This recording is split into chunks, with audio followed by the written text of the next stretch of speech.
Baldur's Gate 3 is now officially the game of the year for 2023, while racking in numerous awards along the way, with the addition of the Xbox to the playable platform so we can enjoy this masterpiece of a game. We now have the stats for the latest game mode that was added in patch number 5, which is the Honor mode. If you guys don't know what Honor mode is, it was implemented before dropping the Deluxe Edition, which is the toughest challenge yet. This removes the ability to save scum and only gives you one save file. Once all of your party member dies, it's game over. It also includes legendary actions and new mechanics that was introduced for the game. But before all that, I would like to have this opportunity to thank each and every one of you. Because of you guys, we now broke 1,000 subscribers. Thank you so much everyone for supporting the show and helping us out grow our small humble community into something larger. Thanks again everyone for making this small dream come true.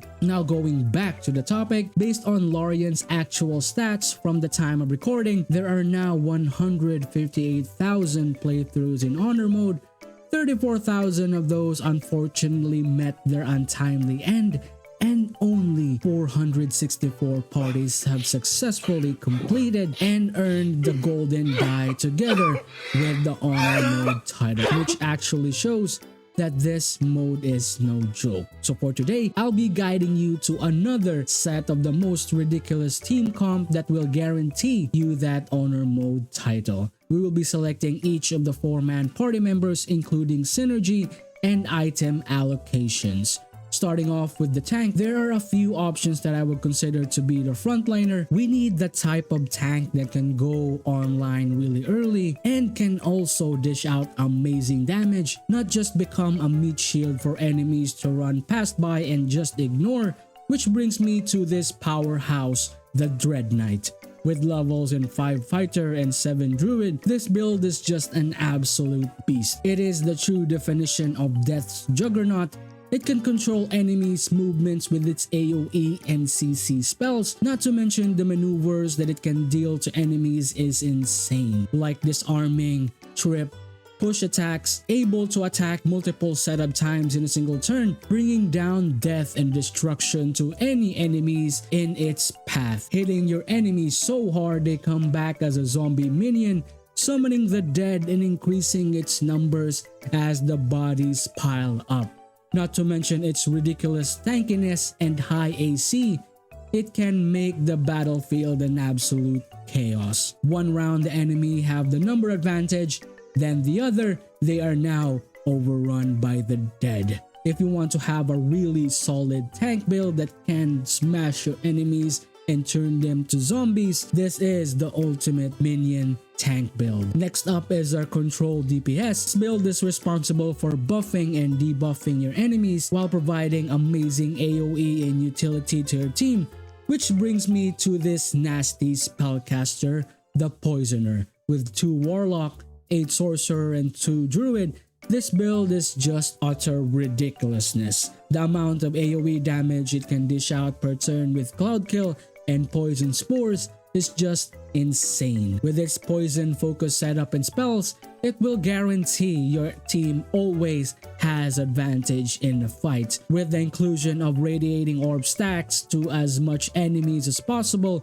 with the help of our Eldritch Blast, it can really stack up the debuffs like no other spellcaster in the game, adding up the poison condition that provides disadvantage to attack rolls and saving throws, together with the Radiating Orb charges, will absolutely make your enemies' lives a nightmare. It can also spread haste to allies using its haste spores, blinking in and out the battlefield to reposition to continuously drop Cloud Kill and debuffs to your enemies like a madman, not to mention it heals HP every time poison damage happens. This character is just absolute nightmare to fight against and will be a great addition to your team. Third is our dedicated blaster, which is a pure class monster in the form of the Fire Mage. With the introduction of this pure class, it goes to show that it doesn't always mean you need to multiclass to be one of the most unfair and broken classes in the game. The Fire Mage can melt HP pools of your enemies in a single spell, utilizing Scorching Ray to its absolute peak. It can attack multiple targets for more spread out damage or melt a single target's HP in a matter of seconds, utilizing Elemental Adept Feat Fire to disregard any sort of fire resistance. It doesn't matter to the fire mage, it will treat you all the same, just a target to be turned to ash. It also has amazing mobility with fly to reposition to any location and the powerful meta magics to guarantee your target is dead in a single turn. It is a perfect pair with the Poisoner if you want to set up a really nasty kill zone for your enemies. And finally, what's better than having one Juggernaut in your party? It's two. Which brings us to this absolute monster of a build, the raid boss for our striker. In order for us to take this party comp overboard, we need to introduce the final boss of Baldur's Gate 3. With levels in 11 fighter and 1 war domain cleric, this monster can attack 8 to 10 times in a single turn, has so much mobility, maneuvers, and can move from target to target and hit them so hard they turn into a red puddle on the ground. Utilizing giant form for added pain, including bonus necrotic damage just because we can. The raid boss has the most powerful and effective CC in the game, which is death. As they say, you can't do anything when you're dead, just being a pure anger and carnage without any elaborate setup or preparation. Just running in the battlefield with just one thing in mind: how strong do you need to swing in order to turn your target to paste? The answer is always yes. Now we're going to be talking about item allocations for item overlap with the different builds. There are a few items that we need to reallocate in order for us to maximize this ridiculous squad. We're going to be starting with the Amulet of Constitution that will maximize our Constitution to 23.